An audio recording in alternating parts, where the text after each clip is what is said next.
Is Air France's long-haul business class worth the $3,300 price tag one way? Stay tuned and see for yourself. Today we are journeying from historic Bologna, Italy to Washington, D.C. in Air France's business class, a ticket I purchased for a mere 44,000 flying blue points. We will get to experience both their Europe business product and their amazing 787 Dreamliner offering. First up, my review of their short-haul European business class experience. My day starts early, extremely early in fact, at the Hotel Royal Carlton in downtown Bologna, where I catch the first bus to the airport from Bologna Central Station at a refreshing 4:30 a.m. Bologna's Marconi Airport is petite, but confusingly laid out with absolutely suboptimal signage, which seems pretty Italian actually. And I say that with all the love for my ancestral home. So I wander around for a bit, up and down stairs, hauling my bags. Great workout, right?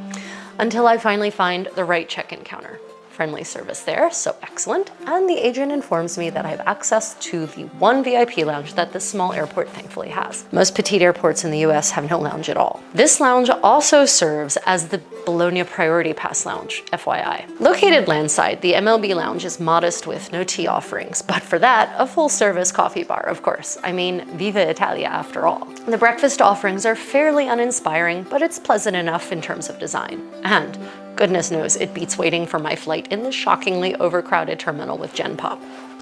FYI, you can purchase access to this lounge for a mere 30 euros, which might be a good deal if you drink heavily and or want to get through security quickly. Speaking of, soon enough, it's time for me to go through the gate. However, the Gen Pop security line is nightmarish. Thankfully, Bologna Airport offers fast-track security for premium flyers discreetly off to the right of the main security line. It is definitely not well marked, however. I have to ask the VIP lounge receptionist for clarification, but it definitely saves me a great deal of time. And we are already boarding by the time I get through. As I enter our conveyance, an attendant disturbingly cheerful for this time of the morning greets me with a very warm bonjour. A lovely way to enter a plane, especially when I'm so sleep deprived that I feel like death warmed over. Taking my seat in 1F, a bulkhead window seat, I look around to see what this A319 has to offer. So this is European business class, which means that the seats themselves are exactly the same as economy seats. Then no more legroom either.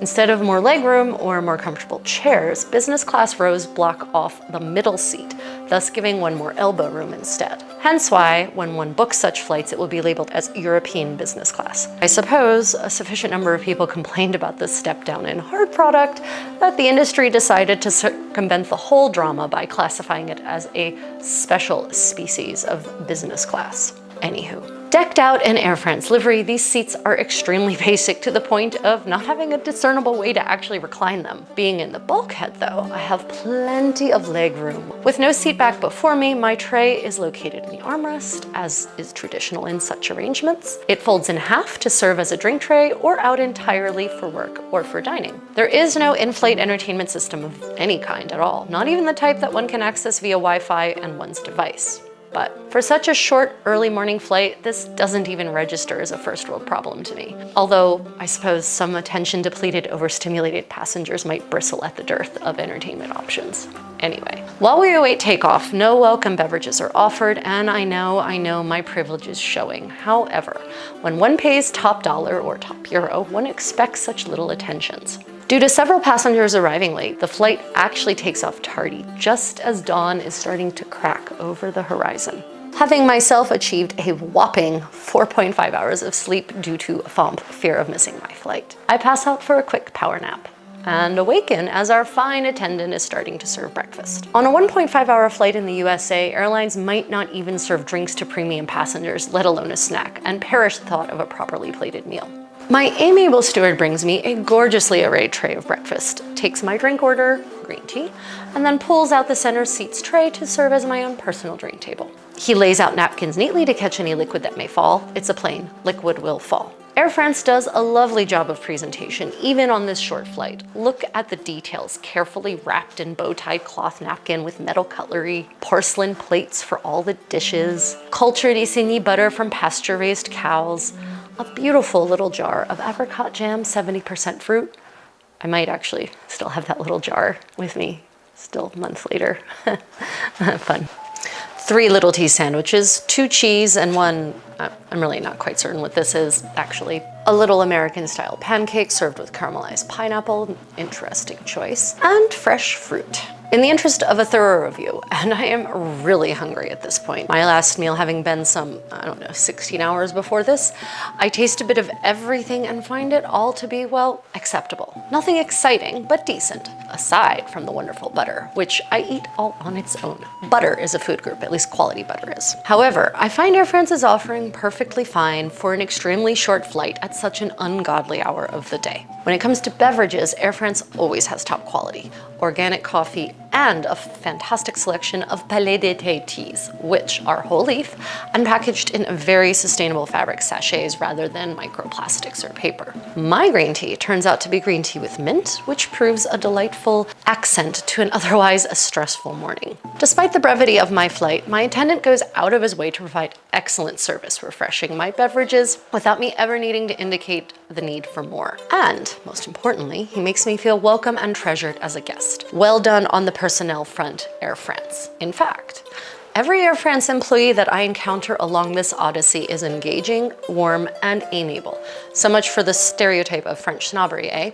After my little meal, which I could not finish, too much grain-filled bread for this generally low-carb contessa, I utilize my coat as a pillow and take another power nap, and before I know it, we are landing and taxiing our way towards our, parking stand, sadly. I loathe having to wait for everyone to board a bus and then be shuttled to a terminal in a seemingly chemically inebriated vehicle. Anyway, Contessa world problems. So, my thoughts? The Air France short-haul business class hard product is pretty mediocre, but no EU airline I've ever flown has a great hard product. However, their soft product is greatly gratifying and one that I can highly recommend. Well, have you ever taken a short-haul Air France flight? Share your experience in the comments below. Otherwise, next up, Charles de Gaulle adventures and 8 hours in Air France's sleek Dreamliner business class product. Until then, may your travels be creative and stay tuned for your moment of kitty zen.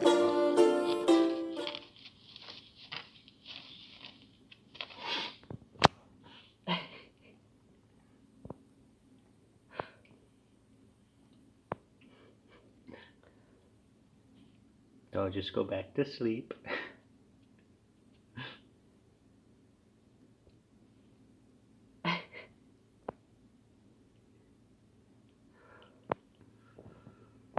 Good kitty. The kitty is going back to sleep. He's trying to, but